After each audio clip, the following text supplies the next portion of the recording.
শ্রোতৃবৃন্দ, আজকের সেমিনারে প্রবন্ধ উপস্থাপন করবেন কবি, গবেষক ও সাহিত্য পত্রিকার নতুন একমাত্রার নির্বাহী সম্পাদক ডক্টর ফজলুল হক তুহিন। প্রবন্ধের বিষয় দেশজ আধুনিকতা ও আল মাহমুদের কবিতা। প্রবন্ধকারকে তাঁর প্রবন্ধ উপস্থাপনের জন্য সবিনয় অনুরোধ জানাচ্ছি। বিসমিল্লাহির রহমানির রহিম। বাংলা একাডেমি আয়োজিত কবি আল মাহমুদের ৯০তম জন্মদিন উপলক্ষে আয়োজিত আজকের এই সেমিনারের সম্মানিত সভাপ্রধান,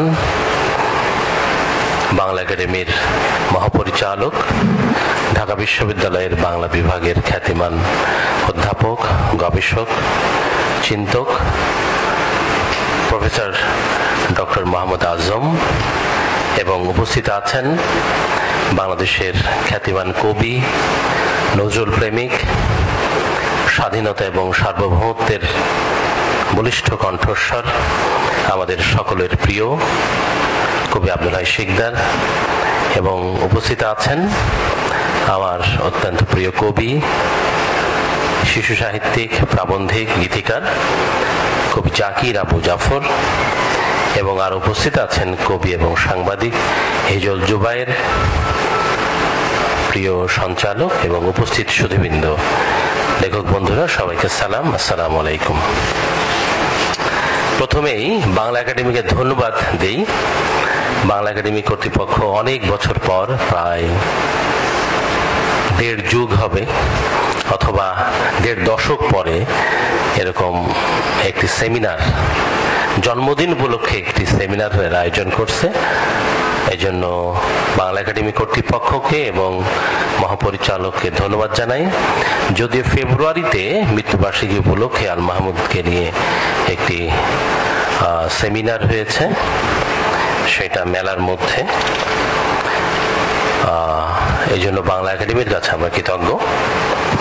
আমি আর ভূমিকা না করে মূল প্রবন্ধে চলে যাই। মূল প্রবন্ধটি 10 পৃষ্ঠার, আপনাদের ভয়ের কারণ নেই, আমি 5-6 পৃষ্ঠা বাদ দিয়ে পড়ার চেষ্টা করব। লেখাটি কিছুটা তত্ত্ব ঘেঁষা, আধুনিকতা নিয়ে কিছু বাহাস আছে, পুরাতন নতুন মিলিয়ে সেগুলোই একটু আল মাহমুদ সেই জায়গাটায় কিভাবে ভূমিকা রেখেছেন সেটা নিয়ে একটু আলোকপাত করা হয়েছে। দেশজ আধুনিকতা ও আল মাহমুদের কবিতা। বাংলাদেশের অন্যতম প্রধান কবি আল মাহমুদ। পাশ্চাত্য প্রভাবিত ৩০-৭০ কাব্যাদর্শের মাঝে কবি আল মাহমুদের কাব্য সৃষ্টি নতুন ব্যঞ্জনা নিয়ে আসে। কাব্য যাত্রার সূচনা প্রভাবিত কাঠামোর ভেতর হলেও অচিরেই কবি ঔপনিবেশিক চিন্তা ও কাব্য চর্চার বিপরীতে স্বাধীন দৃষ্টিভঙ্গি অর্জন করেন। ফলে তার নতুন ভাব ও ভাষার সূত্রে বাংলাদেশের সাহিত্যে নতুন প্রাণ চাঞ্চল্য ও বৈচিত্র্য সৃজনে সাহসী ভূমিকা রাখেন। আঙ্গিকের বড় ধরনের বদল না ঘটলেও বিষয় বৈচিত্র্যে, ভাষা শৈলী বা শব্দ ব্যবহারে স্বতন্ত্র স্বাক্ষর দৃশ্যমান। তার কবিতায় বাংলাদেশের আর্থ সামাজিক রূপান্তর, নদীকেন্দ্রিক জনপদ, চরাঞ্চলের মানুষ ও প্রকৃতি, আবহমান বাংলার সাংস্কৃতিক ঐতিহ্য, লৌকিক দর্শন ও সংস্কার, স্বাদেশিকতা ও রাজনৈতিক চৈতন্য নতুন মাত্রায় উন্নীত হয়। বিশেষভাবে আধুনিক কবিতার ইমারতে লৌকিক উপাদানের শৈল্পিক কারুকাজ কবিকে আত্ম আবিষ্কার, ঐতিহ্য অন্বেষা ও বিসায়নের পথে অগ্রসর হতে সাহায্য করে। সেই সাথে তার দীর্ঘ কাব্যযাত্রায় কবি বাংলাদেশের একজন শ্রেষ্ঠ কবি হিসেবে নিজেকে প্রতিষ্ঠিত করেন অনন্য উচ্চতায়। এখানে একটি পটভূমি দেয়া আছে। আধুনিকতার দ্বন্দ্ব সংঘাত, রবীন্দ্রনাথ এবং ৩০-এর কবিতা। যখন আপনারা জানেন যে কল্লোল পত্রিকা কেন্দ্রিক পশ্চিমা ভাবাদর্শে যে আধুনিকতার সূত্রপাত এবং ৩০-এর কবিদের আবির্ভাব, সেটা যদিও নজরুল প্রথম এই উদ্বোধন করেছিলেন, মানে রবীন্দ্র প্রভাবিত যে বলয় সেটা ভেঙে দিয়েছিলেন, তো সেইখানে অনেকগুলো বাহাস তৈরি হয় রবীন্দ্রনাথের সাথে নতুনদের, কল্লোলপন্থীদের। বাংলা কাব্যে আধুনিকতার যাত্রা শুরু রবীন্দ্র বিরোধিতা এবং যুগ চেতনার মধ্য দিয়ে। 20 শতকের দ্বিতীয় তৃতীয় দশকে যে সব কবি রবীন্দ্র প্রভাব অতিক্রম করে স্বাধীনভাবে কবিতা রচনার মাধ্যমে স্বকীয় বৈশিষ্ট্যের পরিচয় দিয়েছেন, তাদের মধ্যে নজরুল ইসলামের স্থান শীর্ষে। আর রবীন্দ্রনাথের পরে বাংলা ভাষায় তিনি প্রথম মৌলিক কবি, এটা বুদ্ধদেব বসুর মতে। পৌরুষ ও শক্তির চিত্ত চাঞ্চল্যে, গণচেতনা ও নির্যাতিত মানুষের মুক্তির আকাঙ্ক্ষায়, সাজাত্যবোধ ও স্বাধীনতার স্পৃহায়, মানবতা ও সাম্যবাদের বাণী বিন্যাসে তার কবিতা সমুজ্জ্বল। রক্ত ঝরাতে পারি না তো একা, তাই লিখে যাই রক্ত লেখা। বড় কথা বড় ভাব আসে না কো মাথায়, বন্ধু বড় দুঃখে। অমর কাব্য তোমরা লিখিও বন্ধু, যাহারা আছো সুখে। রবীন্দ্র কাব্যের বাইরে আলাদা এক কাব্যভুবন সৃষ্টির জন্য এই ধরনের উচ্চারণ প্রথম। রবীন্দ্রনাথের পথ ছাড়াও অন্য পথ বাংলা কবিতায় যে সম্ভব, সেটা 30-এর কবিদের সামনে নজরুলই প্রথম দেখিয়ে দেন মৌলিকতা, গণচেতনা, নতুন কাব্যভাষা ও ঐতিহ্যের সফল প্রয়োগের মাধ্যমে। এখানে কিছু রবীন্দ্রনাথ এবং 30-এর কবিদের কিছু বাহাস আছে, আমি সেটা স্কিপ করছি। আমি একটু বোদলেয়ারের সমস্যার দিকে চলে যাচ্ছি। 4 নম্বর পৃষ্ঠায় কল্লোল পরবর্তী কবিতার নগর কেন্দ্রিক যান্ত্রিক সভ্যতার অভিঘাত, জীবনে নৈরাশ্য বোধ, ক্লান্তি, বৃতৃষ্ণা ও অমঙ্গল বোধের প্রভাব এবং আত্মবিরোধ, নিঃসঙ্গতা ও অনিকেত মনোভাবের বিস্তার ঘটে। আধুনিক বাংলা কবিতায় এই প্রবণতা সমূহের আমদানির জন্য আবু সাইদ আইয়ুব প্রধানত শার্ল বোদলেয়ারকে দায়ী করেন। যেহেতু বোদলেয়ার অ্যান্টি রোমান্টিক ও নতুন কালের কণ্ঠস্বর, সেহেতু রবীন্দ্র প্রভাব মুক্ত হতে ও স্বতন্ত্র ধারা সৃষ্টিতে 30-এর কবিরা বোদলেয়ারের কাব্যাদর্শ গ্রহণ করেন। পল ভ্যালেরির মতে আধুনিকতার প্রতিভু ও ফরাসি সাহিত্যের সবচেয়ে প্রভাবশালী কবি বোদলেয়ার। আর র্যাবোর ঘোষণা, প্রথম দ্রষ্টা, কবিদের রাজা, সত্য দেবতা। তিনি ফরাসি কবিতায় রোমান্টিকতার অবসান ঘটান এবং আধুনিকতার পথিকৃৎ হিসেবে ভাবের বদলে ভঙ্গিকে প্রধান অবলম্বন করেন। আবু সঈদের মতে যেহেতু রোমান্টিকরা ছিলেন মাধুর্য ও প্রেমের কবি, তাই বোদলেয়ারকে হতে হবে তিক্ততার ও ঘৃণার কবি।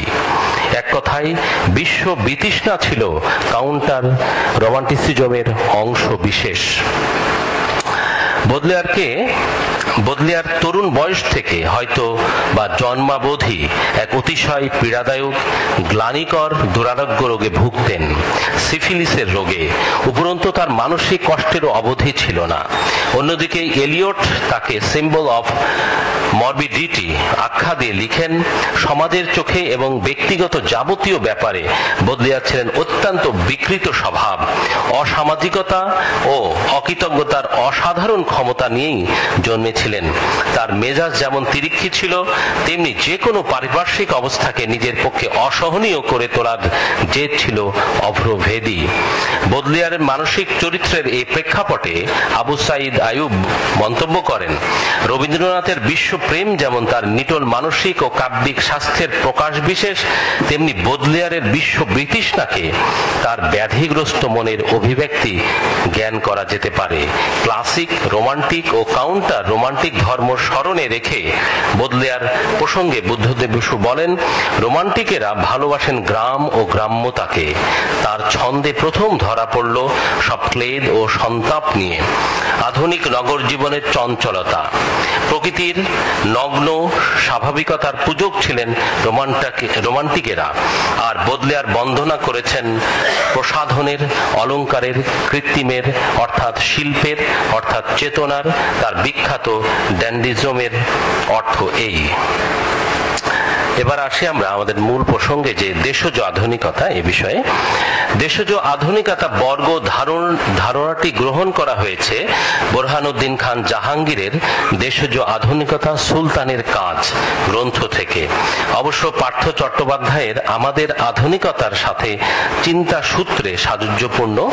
এ বিষয়ে রণজিৎ গুহর এবং গৌতম ভদ্রের আমাদের কলোনিয়াল পিরিয়ডে কৃষক বিদ্রোহ এবং গৌতম ভদ্রের যে ইমান ও নিশান, এই দুটি বই পড়লে আমরা এখানে কিছু বিষয় আমরা সংকেত আছে কিছু বিষয়।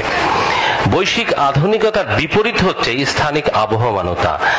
স্থানিকতা একই সঙ্গে আবহমানতা এবং প্রতিরোধ থেকে তৈরি হচ্ছে জীবন দর্পিত জন্য, ধানের জন্য, সন্তানের জন্য, হাল বলদের জন্য, প্রেয়সীর জন্য রুখে দাঁড়াবার ভঙ্গি। আবহমান এই ভঙ্গিটি দেশজ আধুনিকতার শক্তি। সেজন্য সুলতানের দেশজ আধুনিকতা বাস্তব, স্পষ্ট এবং ফিগারেটিভ। দেশজ আধুনিকতা কতগুলো জিজ্ঞাসার সূত্র মেলে ধরে। বৈশ্বিক আধুনিকতার মধ্যে ক্রিয়াশীল কলোনিয়াল প্রভুত্ব কলোনির মধ্যে কতগুলো জিজ্ঞাসা উত্থাপিত করে।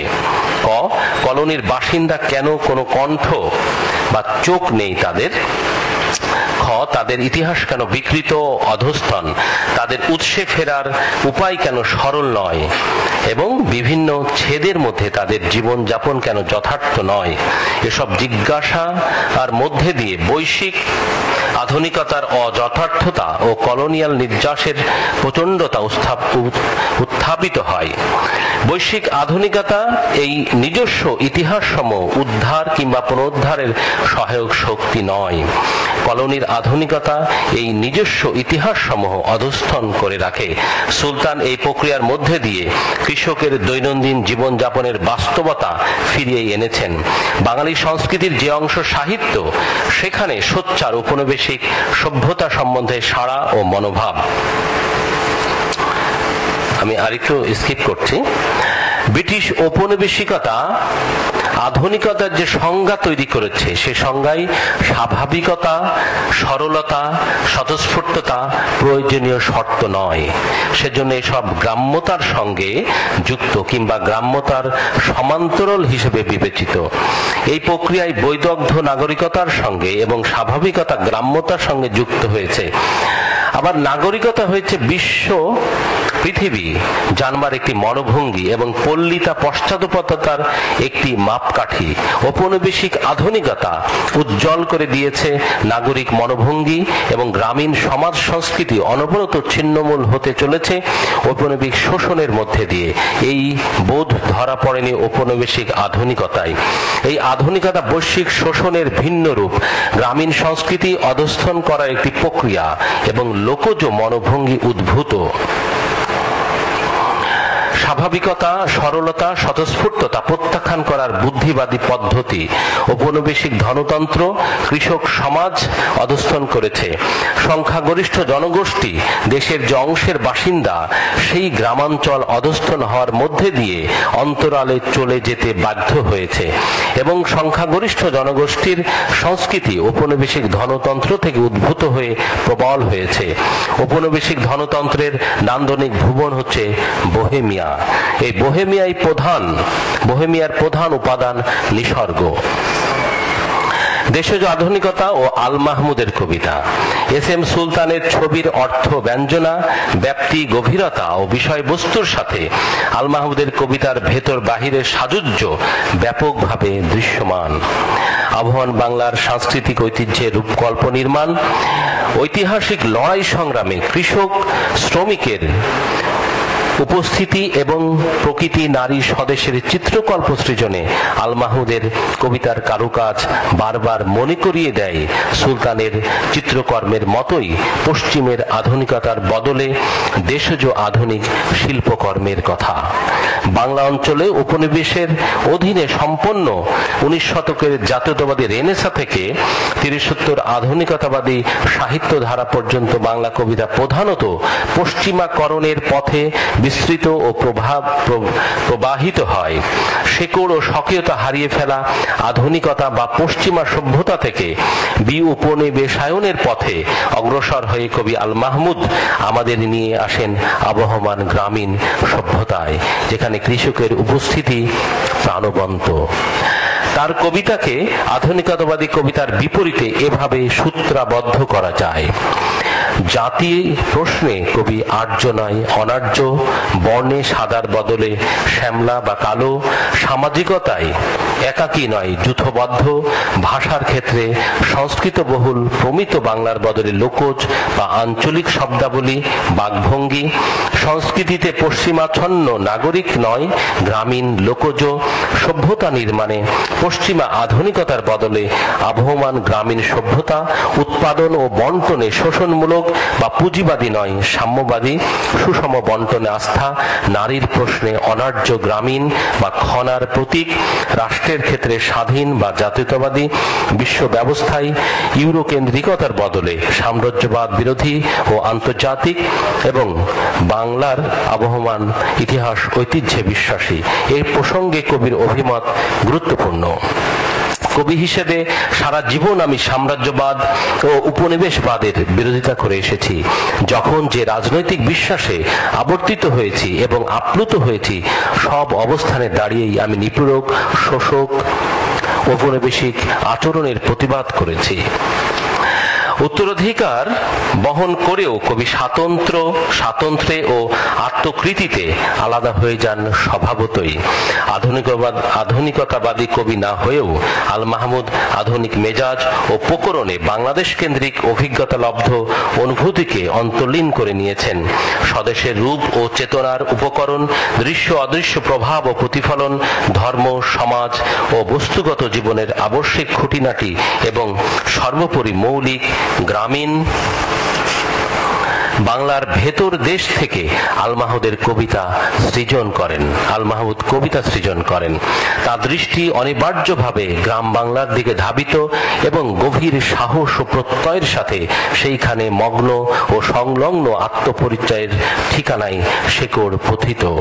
দেশজ জনজীবন, নারী ও প্রকৃতির মাঝেই তার জীবনবেদ ও নিষ্ঠাবান কাব্য বিশ্বাস উপস্থাপন করেন এবং প্রমাণ করেন যে গ্রামের কথকতার অর্থ গ্রাম্যতা নয়, সঙ্গে সঙ্গে স্বদেশকে ভালোবাসা একজন কবির জন্য অপরিহার্য শর্ত।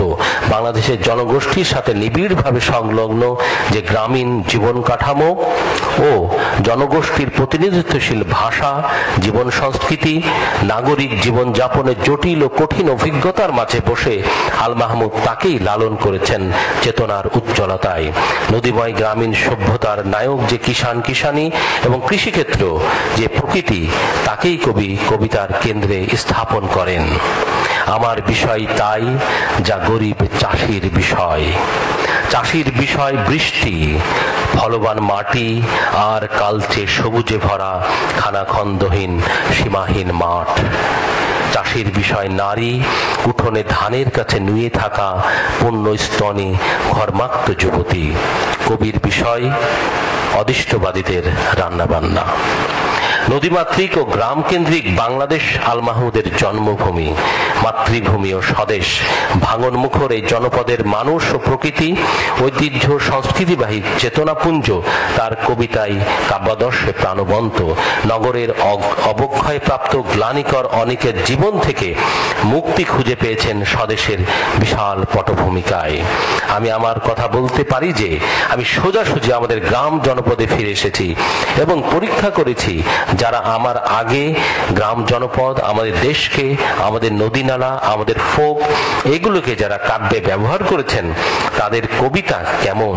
এটা পরীক্ষা করতে গিয়ে আমি জসিমউদ্দিনের কবিতা, যতীন্দ্রমোহন বাগচি, রবীন্দ্রনাথও পড়েছি। জসিমউদ্দিনের কবিতায় দেশের যে চিত্রগুলো এসেছে সেগুলো গাথা কাব্য থেকে। আধুনিক আঙ্গিকে গ্রামকে ব্যবহার করার চেষ্টা হয়তোবা আমি প্রথম করেছি, হয়তোবা কেন আমিই করেছি। একটি আধুনিক কবিতার আঙ্গিকে গ্রামকে, বাঙালি মুসলমান চাষিদেরকে, তাদের লেনদেন, তাদের যে আত্মীয়তার সূত্র, দেশের প্রতি, সংস্কৃতির প্রতি তাদের যে বন্ধন, তাদের যে দুঃখ বেদনা, সেটা আমি আমার কবিতায় আনার প্রথম চেষ্টা করেছি।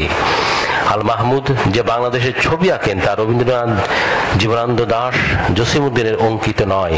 নদীভাঙ্গা গ্রাম জনপদের জীবন ও সংস্কৃতির মিশেলে সেই ছবি তার কবিতায় প্রথম বাংময় হয়ে ওঠে। তার ভাষ্য, আমি এমন এক গ্রাম বাংলাকে উপস্থাপন করতে চেয়েছি যে গ্রাম বাংলা ভেঙে পড়া, ঠিক জসিমউদ্দিনের বাংলাদেশও না, আবার জীবনানন্দ দাশের বাংলাদেশও না। জসিমউদ্দিন এবং জীবনানন্দ দাশের বাংলাদেশকে এক ধরনের রূপকথা আছে, একটা স্বপ্ন আছে, কিন্তু আমার দেখা বাংলাদেশ একদমই রূঢ়। এ বাংলাদেশ নদীর পাড় ভাঙা বাংলাদেশ, গ্রামকে গ্রাম বিলীন হওয়া বাংলাদেশ, এগুলো আমার কবিতায় প্রথম এসে যায়। কবি বাস্তব দৃষ্টিতে এবং স্বকীয় আঙ্গিকে প্রত্যক্ষ স্বদেশের চিত্রাবলী অনুভূতির প্রকাশ ঘটেছেন অত্যন্ত সচেতন ভাবে। ক্ষীরের মতন গাঢ় মাটির নরমে কোমল ধানের চারা রুয়ে দিতে গিয়ে ভাবলাম, হে মৃত্তিকা প্রিয়তমা কিষানি আমার। বিলের জমির মতো জলসিক্ত সুখদ লজ্জায় যে নারী উদাম করে তার সর্ব উর্বর আধার। প্রকৃতি সোনালী কাবিন। প্রকৃতিকে নারীর প্রতিরূপ হিসেবে দেখার মধ্যেই কবি সীমিত থাকেননি। এই প্রকৃতির প্রাণ বৈচিত্র্য, বাস্তু সংস্থান, খাদ্য শৃঙ্খলা ও প্রাণের সৃষ্টি, বিকাশ, বিনাশ, দ্বন্দ্ব, সংঘাত ধারণ করে আছে। প্রকৃতি তাই কবির কাছে মৃন্ময়ী পৃথিবী, যেখানে মাছ, পাখি, পশু ও মানুষের জন্ম বা জীবের উৎসস্থল। জগতে প্রাণের বিবর্তন ধারার কেন্দ্রে কবি নারী ও প্রকৃতিকে স্থাপন করেন নিজস্ব ভাষা, প্রতীক ও চিত্রকল্পে। বুঝিবা স্বপ্নের ঘরে আল বাঁধা জমিনের ছক, বৃষ্টির কুয়াশা লেগে অবিশ্বাস্য জাদু মন্ত্র বলে অকস্মাৎ পাল্টে গেল। ত্রিকোণ আকারে যেন ফাঁক হয়ে রয়েছে মৃন্ময়ী, আর সে জ্যামিতি থেকে ক্রমাগত উঠে এসেছে মাছ, পাখি, পশু আর মানুষের ঝাঁক। আমার চেতনা জুড়ে খুঁটে খায় পরস্পর বিরোধী আহার। দেশজ আধুনিকতার আলোকে স্বদেশের রূপ ও চেতনার উপকরণ, কিষাণীর জীবন স্পন্দন, ধর্ম, সমাজ, সংস্কৃতি ও বস্তুগত জীবনে আবশ্যিক খুঁটিনাটি এবং সর্বোপরি মৌলিক গ্রামীণ বাংলার ভেতর দেশ থেকে আল মাহমুদ কবিতা সৃজন করেন, যেটা জনগোষ্ঠীর মুখের ভাষায়।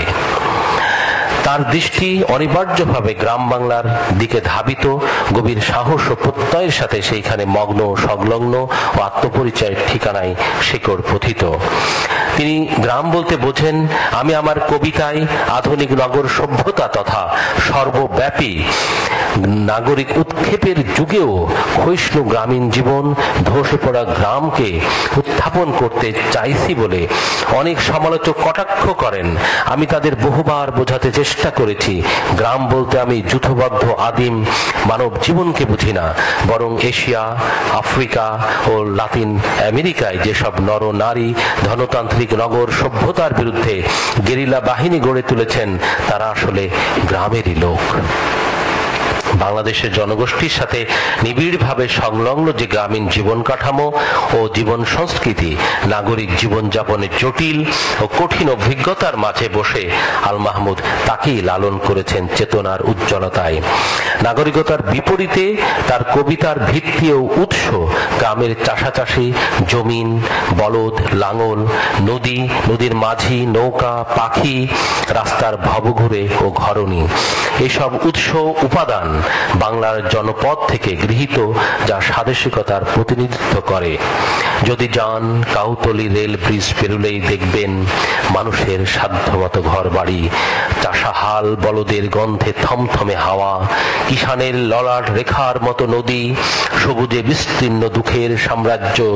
দেখবেন লাউয়ের মাচায় ঝোলে সিক্ত নীল শাড়ির নিশেন, শুটকির গন্ধে পরিতৃপ্ত মাছির আওয়াজ। দেখবেন ভাদুগড়ের শেষ প্রান্তে এক নির্জন বাড়ির উঠোনে ফুটে আছে আমার মিথ্যাশ্বাসে বিশ্বাসবতী এক ম্লান দুঃখের করবী। লোকান্তরের রাস্তা কবিতা। আল মাহমুদের কবিতায় যে গ্রামের চিত্র প্রতিফলিত, তা বাংলাদেশের প্রতিনিধিত্বশীল গ্রাম। তার সেই আপন ছোট্ট গ্রামে সারা বাংলাদেশ ছায়া বিস্তার করেছে। কবির অন্তর্জগতে নদীময় ও কৃষিকেন্দ্রিক গ্রামীণ বাংলা ঢুকে তাকে পুরোপুরি অধিকার করে আছে। সেই বিম্মিত বাংলাদেশই তার কবিতা, তার কাব্য ভাষাই বাংলাদেশের বিপুল জনগোষ্ঠীর ভাষা। আল মাহমুদের কবিতার চিরকালের অনন্য চরিত্র দেশজতা। আমি স্কিপ করে আরেকটু পড়ছি। তিনি ভিন্ন শিল্প ভবনের অধিকারী, যেখানে কৃষক অভিজ্ঞতায় সমৃদ্ধ ও মনোভঙ্গির দিক থেকে বুর্জোয়া বিরোধী ও বিপরীত। দেখো জয়নুলের ছবির মতো ঘর বাড়ি, নারী, উঠোনে ঝাড়ছে ধান, ধানের ধুলোই ম্লান শাড়ি, গতর উদম করে হাতে লেপা মাটির চত্বরে লাঞ্ছিত নিশেন হয়ে পড়ে আছে যেন অনাদরে। প্রত্যাবর্তন কালের কলস। অন্যদিকে স্বদেশের চিত্ররূপ আর কবিতাকে অভিন্ন রূপে একই সমান্তরাল স্থাপন করেন, কেননা তার কাছে স্বদেশের প্রকৃতি, মানুষ আর কবিতা একই আবদ্ধে আবদ্ধ। কবি উপনিবেশিক চিত্র, নিসর্গ চিত্র বা ল্যান্ডস্কেপ অঙ্কন করেননি। উপনিবেশিক দৃষ্টিভঙ্গির বাইরে প্রকৃত দেশ, কৃষক, লাঙল, জমিন, নদী, মাছ, জাল, কর্ষণ, আবাদ, শস্য সহ কবি দেশের মাটি লগ্ন কর্মব্যস্ত মানুষের চিত্রাবলী আঁকেন, যার সঙ্গে জীবন বাস্তবতা জড়িত। তিনি নদী ভাঙনের কথা বারবার বলেছেন। কেবল আমাকে নদীর কাছে যেতে বলতেন জেনে আয় কোন দিকে চর পড়েছে। আমি তার কথায় দৌড় দিতাম, কিন্তু ফিরে এসে বলতাম, আজ কৈবর্ত পাড়ার নলিনীদের ভিটে বাড়ি ভাঙলো বাবা। তারপর ভাঙনের রেখা পেছনে রেখে আমরা গ্রাম থেকে গ্রামান্তরে ছিত্রে পড়লাম। কেউ গেলাম মামুর বাড়িতে, কেউ ফুপুর, যেমন বাবেল থেকে মানুষের ধারা ছড়িয়ে পড়ছে পৃথিবীতে। নদী ও নদী তীরবর্তী জনপদ, গ্রাম তার কবিতায় বিস্তৃত, প্রাণবন্ত ও মৌলিকতায় অনন্য। আমরা প্রতীকহীন হাতে কোনো পতাকা নিইনি। আমাদের সঙ্গে এক বাউলের বিধবা যাবেন, উষ্ণ বয়সনী এই বঙ্গনাম্নী বৈষ্ণবীটি ছাড়া তৃষ্ণার রাস্তায় আর কোনো যুবতী যাবে না। জল দেখে ভয় লাগে, কালের কলস। কবি নগর যন্ত্রণার উল্টো পথে তার কাঙ্ক্ষিত জগতে প্রত্যাবর্তন করতে পেরেছেন পুরোপুরি। ফলে তার উদ্বেগ, সংশয় ও ভয় ক্রমাগত মুছে গেছে। কবি ফিরে এসেছেন গ্রামীণ জনপদে এবং আপন জীবন কাব্য পটভূমিতে। ধানক্ষেত, নদীনালা, খালবিল, পাহাড় সমন্বিত যে লোকালয়, দুঃখের রাজত্ব, সেখানে নিশ্চিত জেনেও কবি ফিরে এসেছেন। দুঃখের রাজত্বে তবে পলাতক আমরা কজন, আবার এসেছি ফিরে আমাদের এই ক্লান্তিহীন মন একদিন জনপদ ছেড়ে। এই ক্লান্ত কান্নাময় পরিণাম চিন্তা করে দেশ ত্যাগী কবির হৃদয় নিয়ে যেন পার হয়ে গিয়েছিল নিজের একুল।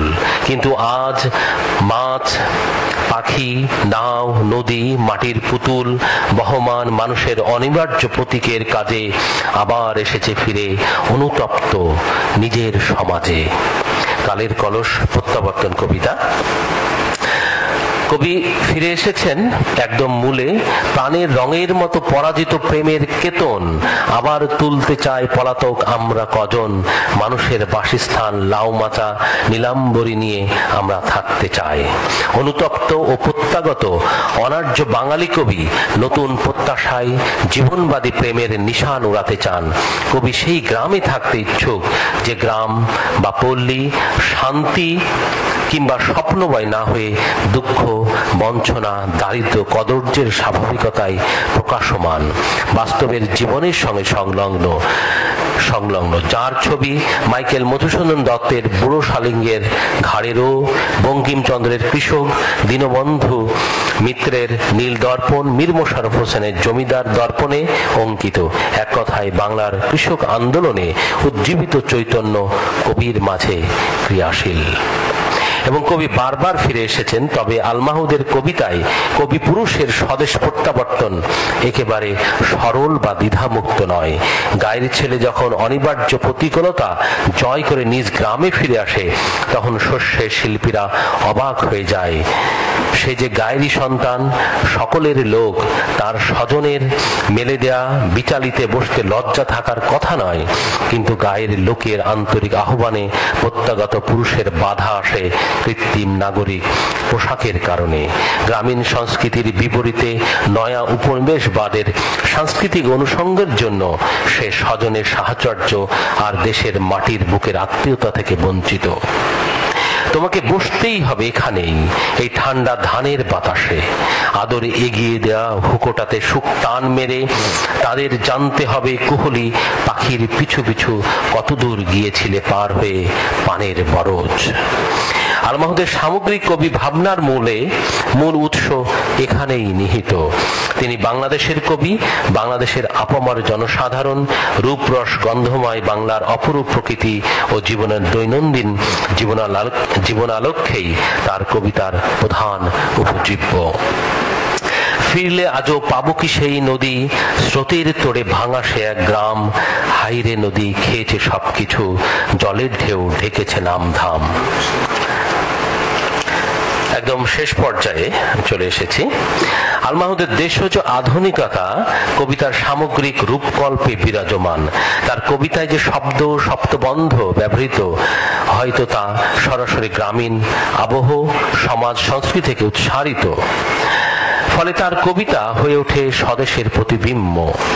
স্বদেশ তুমি, তুমি তোমার নাম শুনেছিলাম মাংস থেকে মার, ফাটিয়ে দিয়ে শহর ঘর গ্রাম, আমরা কটি পুত্র কানু পার থেকে মার।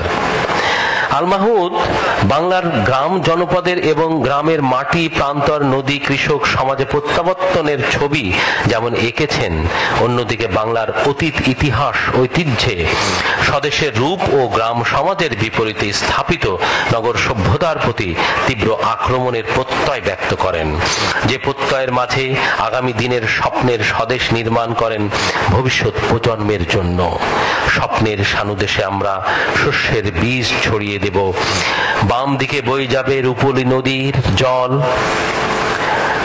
ডানে তীক্ষ্ণ তৃষিত পর্বত, সোনালিকাবিন স্বপ্নের সানুদেশে।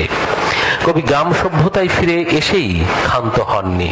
জীবনের সেই আশ্রয়কে বিনির্মাণের পরিকল্পনা ও স্বপ্ন তৈরি করেন।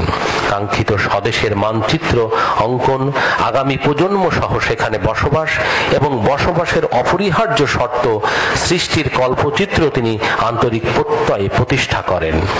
আল মাহমুদের কবিতায় এই দেশজতা অনন্য ব্যঞ্জনায় বাংময়, রূপকল্পে, উপমা উৎপেক্ষায়, রূপক, প্রতীকে ও ছন্দের ধ্বনি মাধুর্যে তার কবিতা একদিকে নতুন মাত্রায় ও উচ্চতায় প্রাণবন্ত, অন্যদিকে চিন্তা ও চেতনাগত দিক থেকে তিনি স্বদেশ কেন্দ্রিক।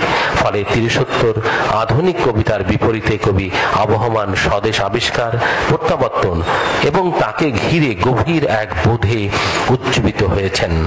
বাংলার জনজীবন লগ্ন প্রকৃতির ভেতরে এবং প্রকৃতির বিভিন্ন উপাদান, নদী, মাটি, বৃষ্টি ইত্যাদির মাধ্যমে কবি প্রকৃতির মধ্যে নিজের দেশ নির্মাণ করেন। বাঙালি নারীর মধ্যেও কবি আপন দেশ খুঁজেছেন। বাংলাদেশের নদীকেন্দ্রিক ও কৃষিভিত্তিক গ্রাম জনপদের রূপকল্প সৃষ্টি, নগর সংস্কৃতির বিপরীতে লোক সংস্কৃতি স্থাপন, গ্রামীণ সমাজে ফিরে যাওয়ার তৃষ্ণা ও তাগিদের মাঝে কবি নিজস্ব জগৎ অঙ্কন করেন। আবার কবি স্বাদেশিকতায় উদ্বুদ্ধ হয়ে বঙ্গ জননী বা দেশ জননীর প্রতিমা নির্মাণ করে তার কাছে আত্মনিবেদন করেন। সাথে সাথে দেশের শত্রু শক্তি সম্পর্কে কবি হুঁশিয়ার এবং তাদের বিরুদ্ধে লড়াই আহ্বান করেন। আবহমান লোক ঐতিহ্য ও মুসলিম ঐতিহ্যের বিভিন্ন রূপকল্প সৃষ্টির মাধ্যমে কবি আত্মপরিচয় তুলে ধরেন বাংলাদেশের জনগোষ্ঠীর ভাষায়। ঔপনিবেশিক প্রবণতা থেকে বেরিয়ে এসে আল মাহমুদ দেশজ আধুনিকতার নিরিখে নিজস্ব কল্পচিত্র, মত ও পথ নির্মাণ করেন। ফলে তার কবিতা নিজ দেশের মৃত্তিকা, জল, হাওয়া, কৃষক, কৃষি ব্যবস্থা, নদী, নৌকা, জেলে, পশু পাখি এবং মানুষের সমাজ, রাজনীতি, লোকসংস্কৃতি, অর্থনীতি, দ্বন্দ্ব, সংঘাত, শান্তি, সমকালীন বাস্তবতা থেকে উত্থিত আবার ইতিহাস ঐতিহ্যের সঙ্গে বর্তমানের যোগসূত্রে এই মনোভাব প্রকাশিত। 30-এর ঔপনিবেশিক চিন্তা চেতনা শৃঙ্খলের বাইরে এসে নিজস্ব দৃষ্টিভঙ্গির সৃজন ও প্রকাশে তার কবিতার স্বাতন্ত্র্য লক্ষণীয়। সব মিলিয়ে ঋতুজ, রূপজ ও লোকজ আবহমান বাংলা কবি আল মাহমুদ কবিতায় নিজস্ব ভাব ও ভাষায় প্রাণবন্ত। সবাইকে ধৈর্য সহকারে শোনার জন্য ধন্যবাদ। যদিও আমি চাইবো যে বাংলা একাডেমির পত্রিকায় এটা একটু কনসাইজ করে যদি ছাপানো যায়, তাহলে হয়তো আমাদের পাঠক গবেষকরা পড়তে পারবে, উপকৃত হবে। আবারও সবাইকে ধন্যবাদ, বাংলা একাডেমির ধন্যবাদ। আসসালামু আলাইকুম।